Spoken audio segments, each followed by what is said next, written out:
Today is April 9th, 2023, and for Teisho this morning, I'm going to continue on the theme of my last Teisho back in March, which was practice off the mat. So this is maybe part two, or we could call it Stop Fixing Yourselves.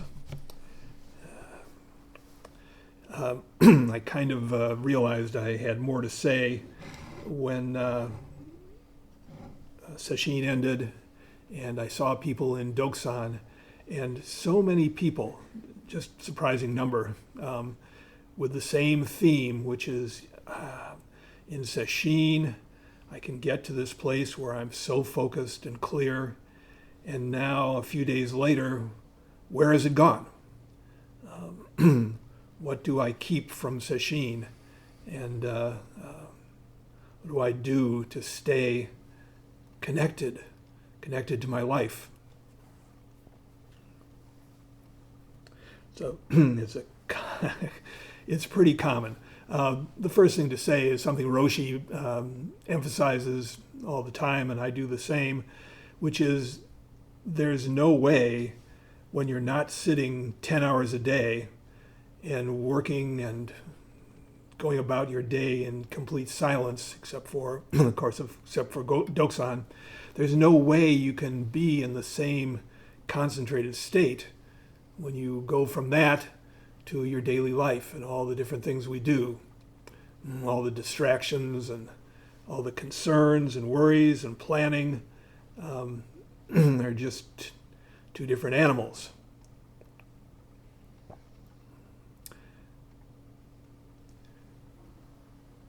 But what we learn in sesshin is we learn the way in. We learn what we need to do. We come to terms with how difficult it is and how simple it is. It's just this. We get a taste, a flavor of just being present, being here in this moment. It's wonderful. And then we have the task of making that come to life in our lives. And that's a harder task, it really is.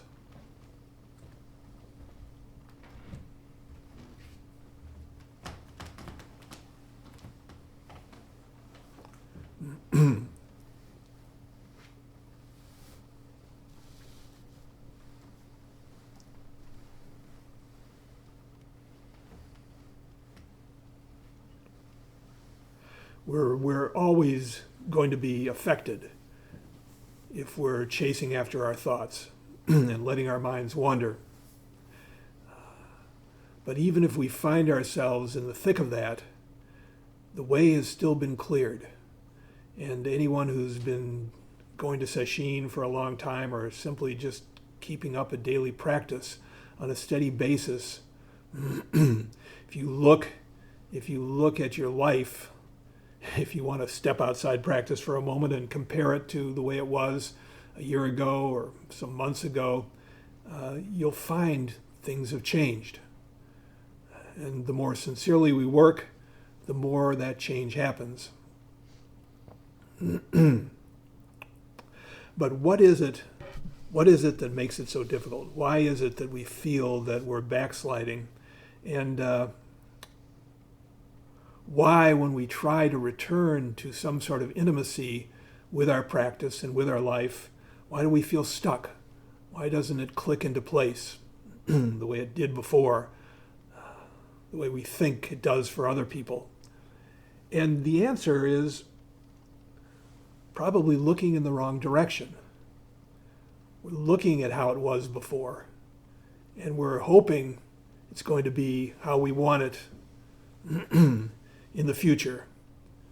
Maybe in the next minute, please.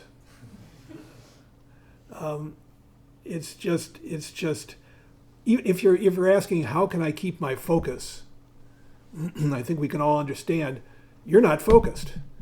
You're looking at what's my condition? How am I doing? How am I going to do? Is this working? Those are all legitimate questions, I guess, but it's not practice.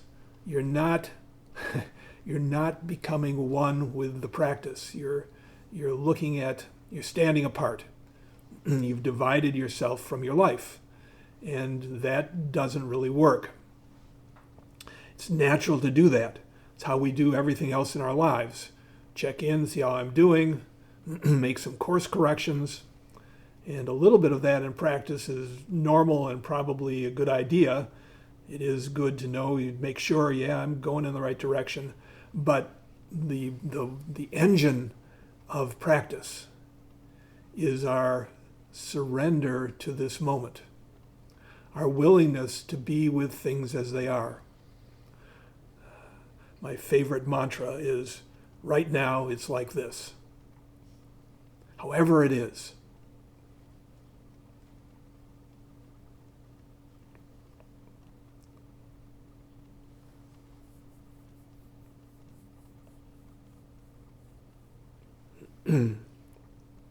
There's a significant difference between wanting to see what's real and wanting to fix ourselves. And I'm going to dip for a moment into our old good friend, Anthony DeMello. For people who haven't been subjected to Anthony DeMello before, I will just say he died some years back, a Jesuit priest born in India, in Goa, I believe, but to a Catholic family. And he at some point, I think, studied with a Vipassana teacher, Genka, pretty well-known one, and clearly has a lot of insight. And he's written a number of different books and gave talks all over the country, mostly to Catholic lay workers and priests. And this is from a book I've never read from before. Somebody gave it to me. It's called Stop Fixing Yourself. I just want to read a little chapter entitled Your Sad History of Self-Improvement.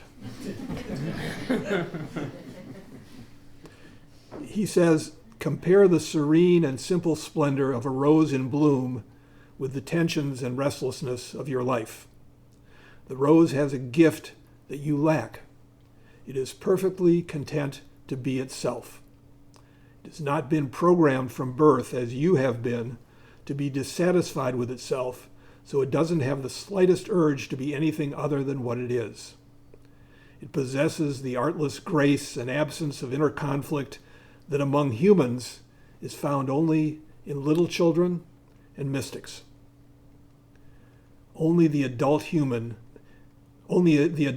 being is able to be one thing and pretend to be another. Think of the sad history of your self-improvement efforts. They ended either in disaster or they succeeded only at the cost of struggle and pain. And we could add the cost of rigidity and irritability. So many of the self-improvement projects that we take on have a sort of locking down and shutting out the parts of our life that we don't like and beating up on ourselves with predictable results. He says, you're always dissatisfied with yourself, always wanting to change yourself, always wanting more. So you are full of violence and self-intolerance, which only grows with every effort that you make to change yourself. Thus, any change you achieve is inevitably accompanied by inner conflict.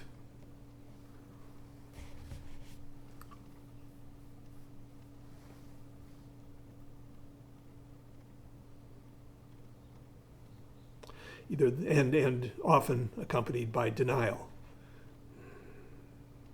We want to be better than we are, and we start by pretending we're better than we are. And then we go on to compare ourselves to others. Or if we're failing miserably, then we compare ourselves with others and think how we're worse than everybody. Everyone else has got the secret. I'm an idiot. I should probably just give up.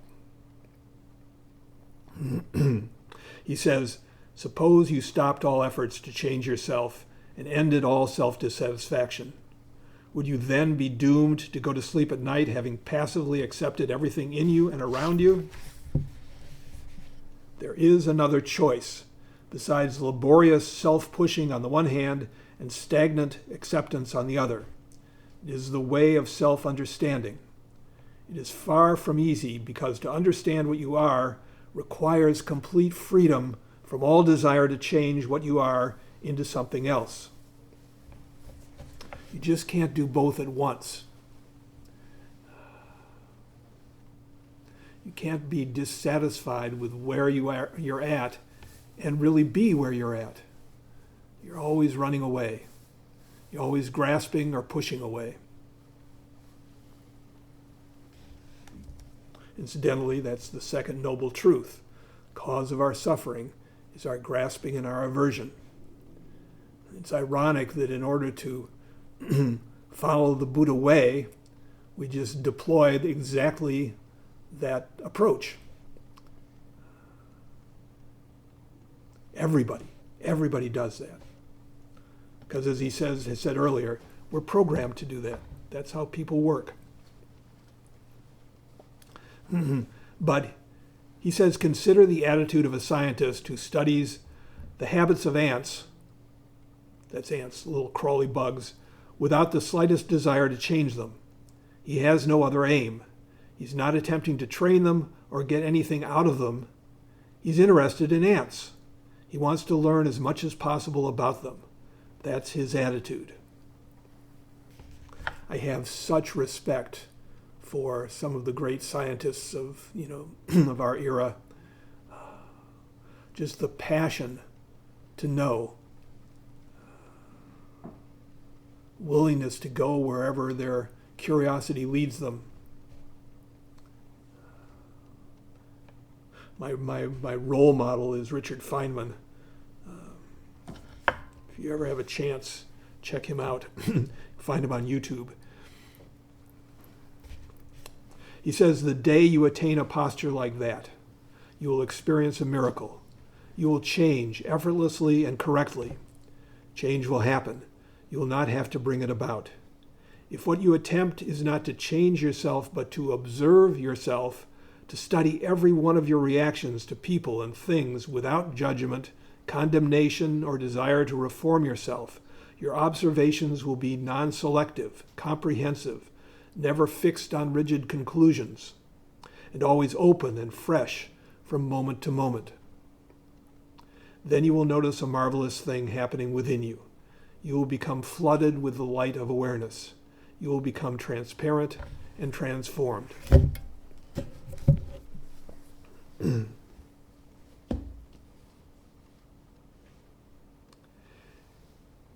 change that we're looking for is not a change that we can manufacture and direct. It's the whole reason for practice. That's why we have a method. Just by giving our attention to what's right in front of us, to the breath, to a fundamental question, a koan, just to the sensation of inhabiting this body on this mat. Just by doing that, things change. And our preoccupation with the things we're worried about and the things that we feel aren't good enough for us, dissatisfaction, moves into the background, moves away. It becomes just one of the many noises.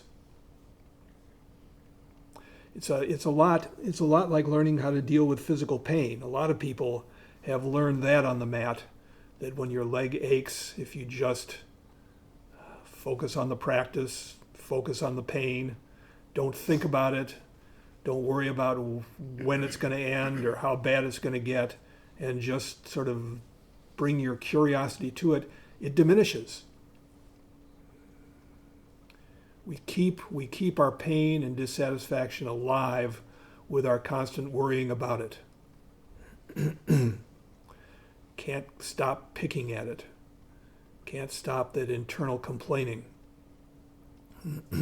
But when we tie the mind to our method, we just open up to what's actually there, things have a chance to change. And that change is always good change.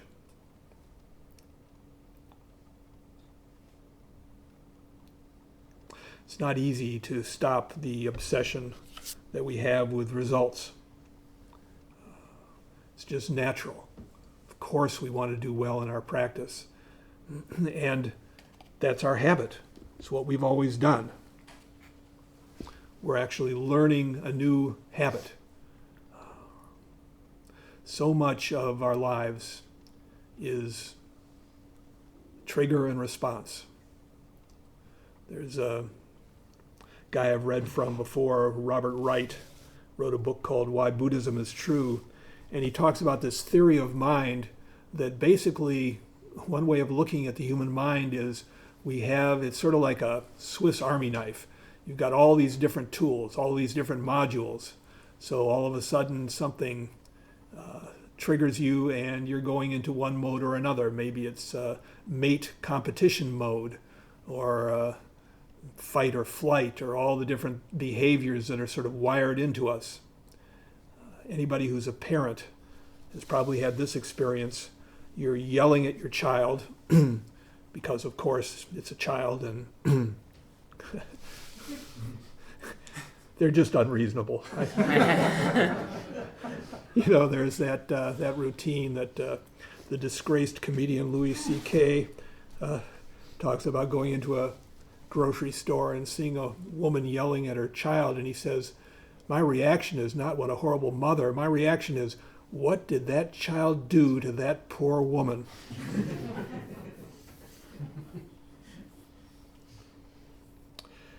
You're yelling at your child and you hear your father or you hear your mother. It's just the weirdest thing. All of a sudden it's like, I haven't heard that voice since he was yelling at me. And, if you're realistic, there's so much that we do that goes on automatic pilot. A lot of what practice is just getting underneath that, getting ourselves to wake up. But it's slow because habit changes very, very slowly. And from what I've read and what I intuit, habit never really goes away. That pattern of behavior is wired in the brain. Those grooves have been laid down. And certainly that's something you find alcoholics who recover, who stop drinking, find if they go back out, it doesn't take much to set off the old behavior because it's all there ready to go. Program's been written. Just push a button and off you go. That's why a lot of alcoholics just never drink. It cuts off the pattern.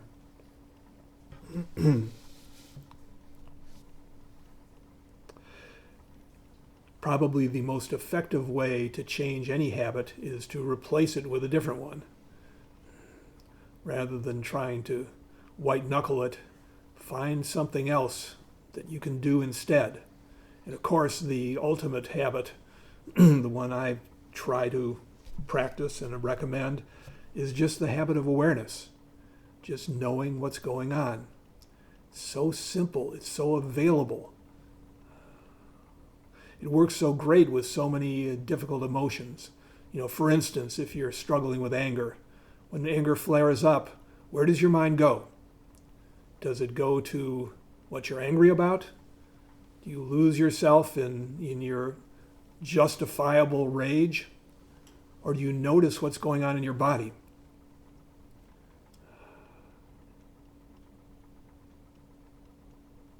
Just to come back to the body is so helpful. The more you do it, the more it becomes a refuge.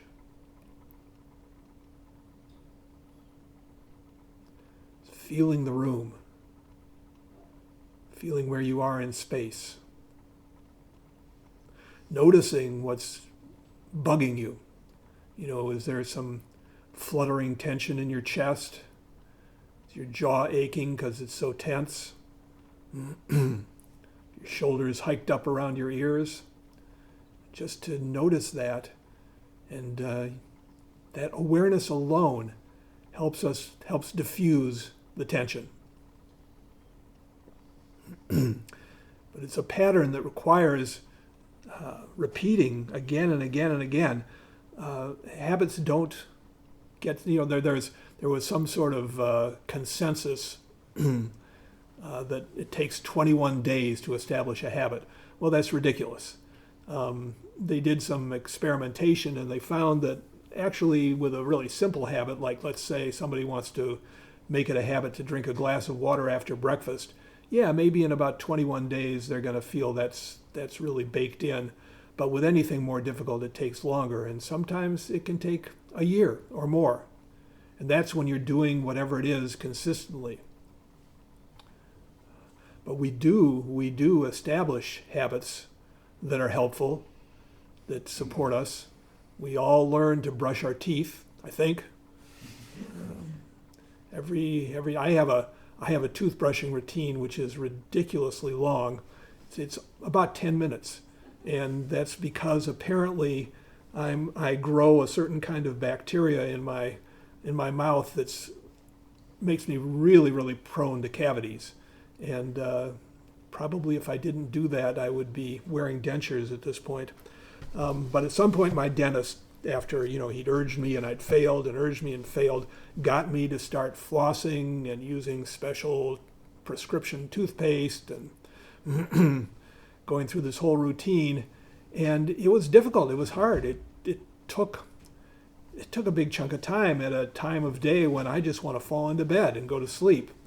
But I did it because I was tired of spending money on new teeth. And at this point, it's kind of wonderful. Every night, whatever's going on, I hit the bathroom and I go through that routine, and it's almost a dance. It's pleasant. I just do it. There's something I was going to get to later, but I'm going to read it right now because it really fits in now that I've run off and started to talk about teeth.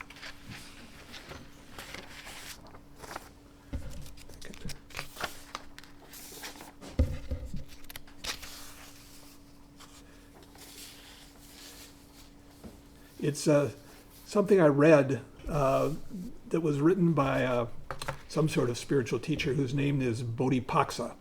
And I'm not sure what kind of meditation he teaches. I believe he's Buddhist with a name like Bodhi. But he says this: there's a wonderful scene in the film Adaption where the character Susan Orlean, played by Meryl Streep, begins to appreciate the act of brushing her teeth after taking a drug made from a rare orchid. Well, that's one shortcut. As you watch her seeing herself in the mirror, she begins by brushing her teeth in the normal, habitual way. You can tell by the absent expression on her face that she's miles away thinking about something else. Then gradually she begins to notice what she's doing and slows down. Then we see her delightedly playing as she brushes her teeth, enjoying the sensations as the bristles tickle her gums. From the way she seems to relish this simple activity, you can see that it's as if she's brushing her teeth for the first time. He goes on, one attribute of mindfulness has been described by Suzuki Roshi. That's the teacher at the San Francisco Zen Center, was the teacher. Suzuki Roshi as beginner's mind. Beginner's mind arises when we let go of the been there, done that attitude that we normally carry into everyday activities. When we let go of the assumption that there's no point in paying attention to this experience, since we've done it a million times already, we're free. When we let go of that assumption, we're free to fully experience those sensations. Having let go of comparisons with previous experiences, we really can feel almost as if we're brushing our teeth for the first time. You may also find that brushing your teeth more mindfully and carefully leads to fewer cavities.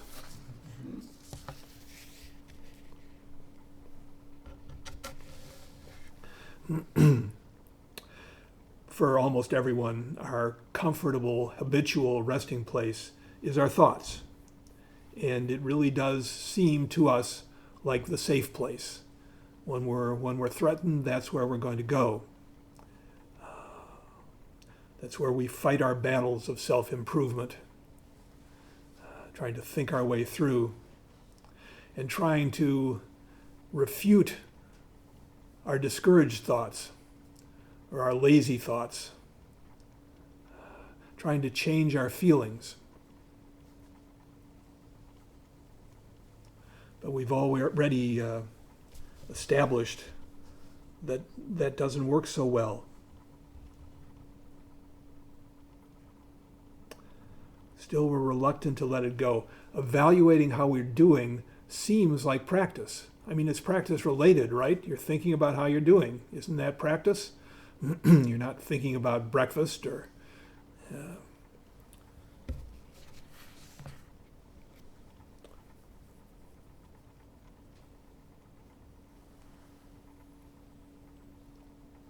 and yet, it's just a simple switch of attention to move from that back to your practice, back to the method. If you're out and about during the day, back to what's right in front of you. It's just that you have to do it again and again. You have to buy into it. You really do. And that's a process. You know, some people hear the gospel and they're all in right away, but that's pretty rare. You know, we all sort of have our doubts, want to see if this really works. Everybody wants to keep doing whatever they've been doing and just have the world change to accommodate them.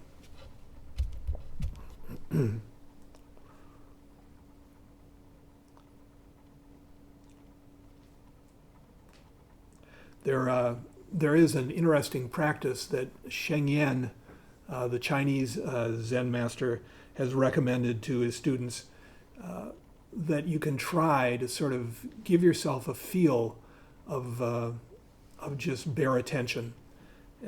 I just want to trot it out because I found it really useful and interesting. He did this during a retreat, and just threw this in. He said, "I would like to introduce you to another method of practice. I think of this as an auxiliary method rather than an alternative to those we have been discussing." And of course, he's discussing koan practice, breath practice, and shikantaza, just sitting, which in China is referred to as silent illumination. He says, "You may use it at times when it seems especially conducive to do so. The essential idea is to regard whatever arises directly with no thought, interpretation, examination, or questioning whatever." So not even questioning, which of course is the heart of koan practice. He says, "Just look at it or listen to it exactly as it is in an immediate apperception of whatever appears before you. In this activity, there should be no self-reference or involvement of the self in judgment or intention. In a way, we cannot call it either meditation or practice because there is no purposeful intention to go anywhere at all. The object of contemplation is simply allowed to be. Direct means directly, immediately, right now and here. The word contemplation means a method that, quote, allows one to go through a door. When one goes through a door, there is both an exit and an entry. Here one exits the world of thought, judgment, evaluation, self, and time. One enters the immediate presence, the nowness of the object, be it a landscape, the sky, a stone, or an image. It simply presents itself before one. You do nothing except regard it or hear it. In this regard, however, there should be an alert attentiveness, something like a non-verbal expectancy without anything in particular being expected. The mind needs to be very bright to reflect the object as a mirror does. Perhaps it is like looking straight at the moon rather than using a finger to point to it. I find I fall into doing this sometimes when I'm taking a walk. I have a dog who encourages me to take a daily walk. And when we're in my neighborhood, just all these catalpa trees as we walk by, really interesting old trees and just to look at them without thinking of the name. Just appear. It really settles the mind. It really gives you a flavor for what we mean by direct experience. It's a useful thing to try.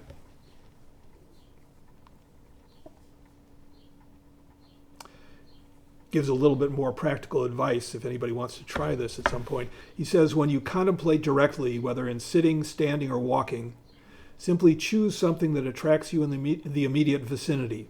It may be something you see or something you hear, but you should only use one of the sense faculties, not more. In other words, don't try to do shikantaza. Focus brightly on the object and do not add any preconceived ideas, experiences, words, or questions. Although you should not let such ideas arise when practicing, there are nonetheless 4 stages that you may be able to detect in retrospect afterwards. First, allow yourself to settle down, to regulate the breath and let go. Then let the sense faculty focus on the chosen object while you forget what it is you are regarding. Forget its name, description, its likable or unlikable features. As the focus becomes stable, the mind will become still and spacious. One is entering illumination. This is why I call it an auxiliary method. Of course, the method is prone to the usual deviations, drowsiness, wandering thoughts, fear, illusions. If these cannot be set aside, it may be best to stop and renew the session later. Often you get a sense of when it is appropriate to do it and may then act on it. Then he sends his students out into the field to go practice that. Says it could be some distant feature or something close up, a stone, a grass blade, or a flower, for example.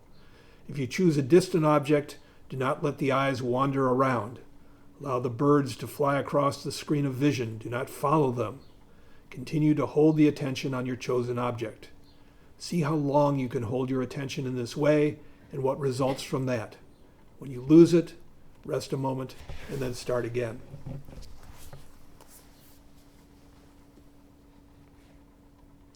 As he says, it's an auxiliary method, but I think in my own personal experience, I found it really helpful just to get a flavor of just this. So much of, what's presented to us is words. This is a way to go beyond those words to the reality. As he says, to see the moon and not the finger pointing at the moon.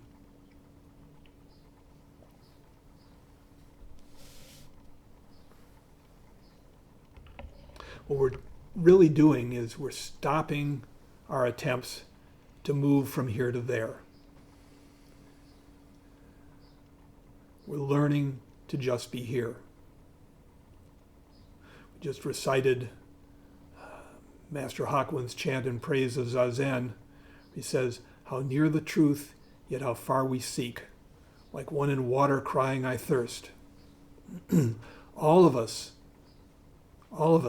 are in the midst of truth, in the midst of reality. And somehow we want to go there. We are there.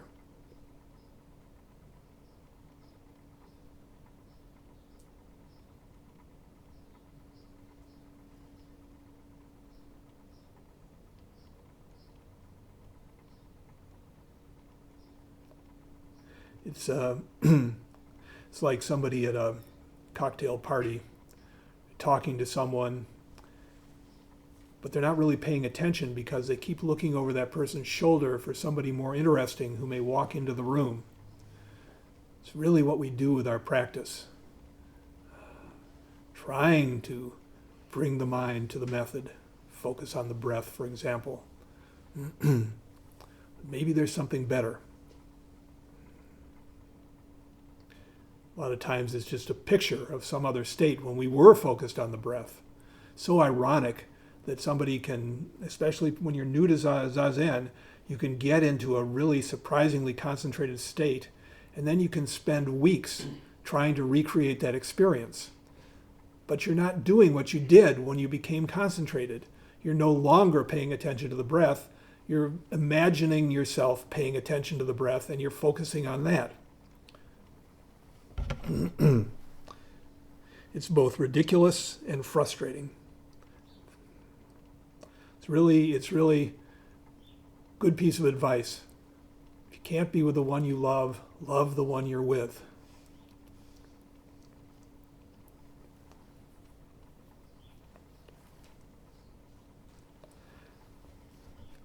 Real practice isn't something special.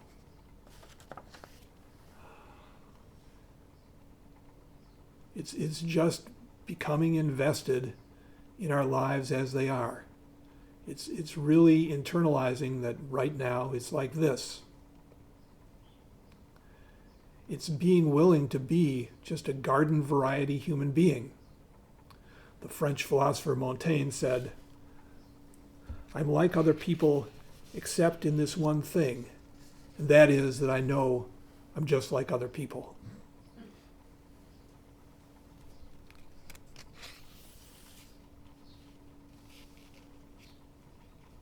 There's a real power in knowing what's going on with us, being attuned to what we're feeling in the body, knowing what thoughts are going through our head, knowing that they're just thoughts. It's a real important step. Most thoughts that have the real emotional content to them, we're locked into the emotion before we even realize that's just a thought. Why do I believe what I think? I think stupid things all the time.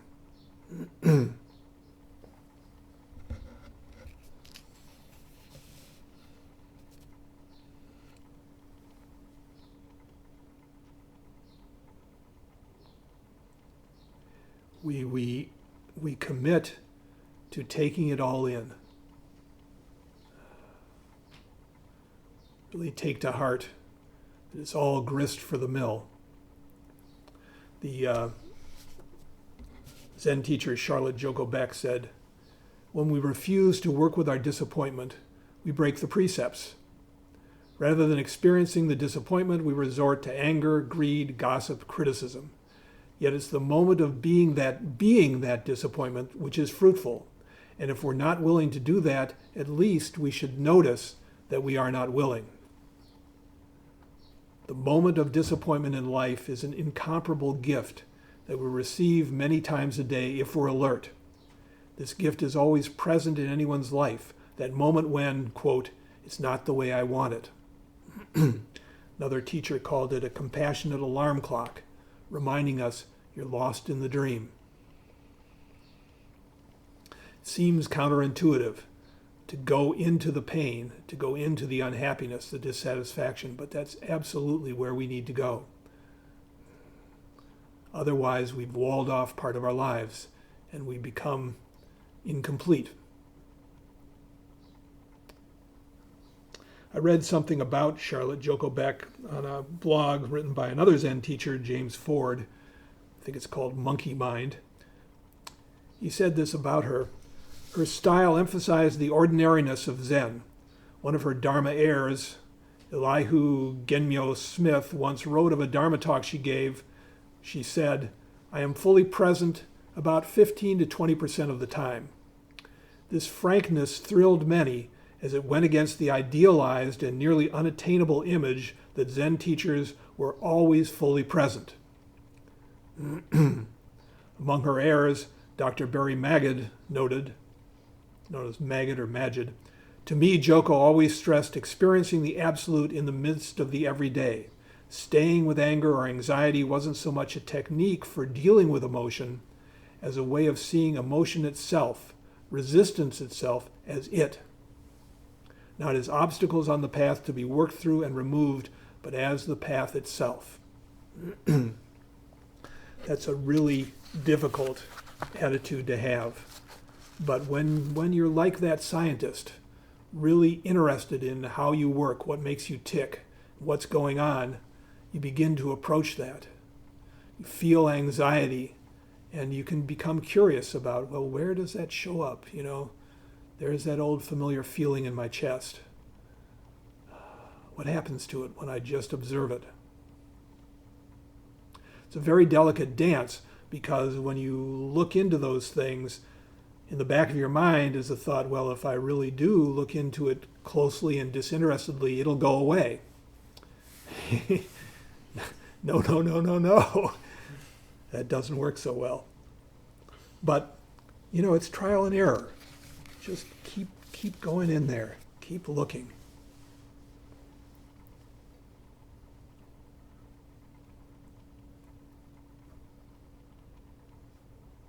Keep coming back to this moment.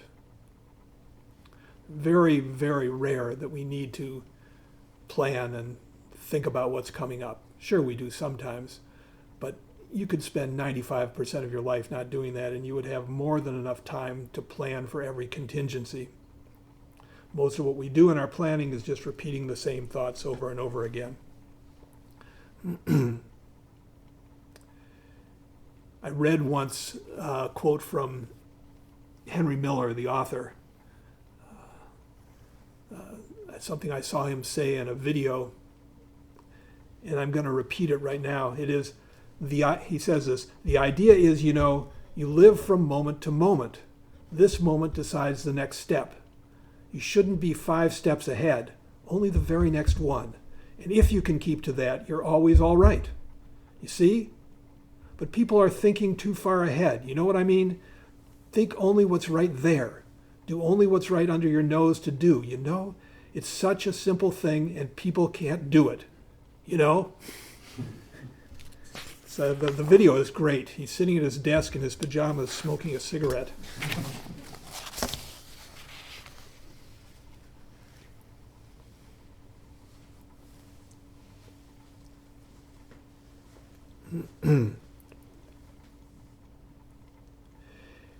It's really sort of like we're changing our diet from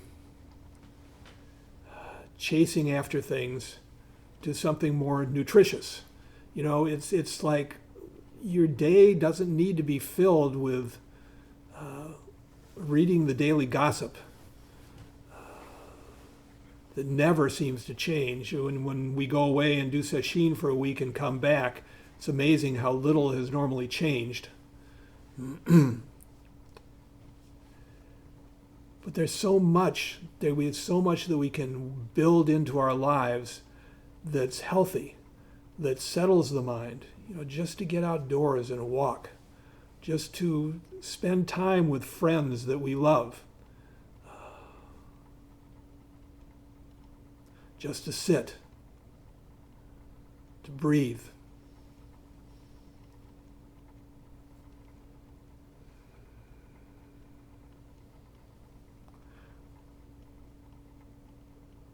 To appreciate what's beautiful. To give thanks for all the amazing things we have in our lives. Thanks for this practice that we've found, somehow lucked into. It's good to reflect, if you want to do some thinking, on how short our lives are. How little time there is. If you have somebody with an example of if you have a good friend you meet in college and then you both go off to different cities and maybe you see each other every 2 years or so. All the time you spent with them when you were together, how much more time will you have now? You see them once every couple years for a day maybe. It's short. If you have kids, how long will they be this age? Growing up so fast. Are you there or are you not? Wouldn't that be wonderful if we could just go back and do it over again?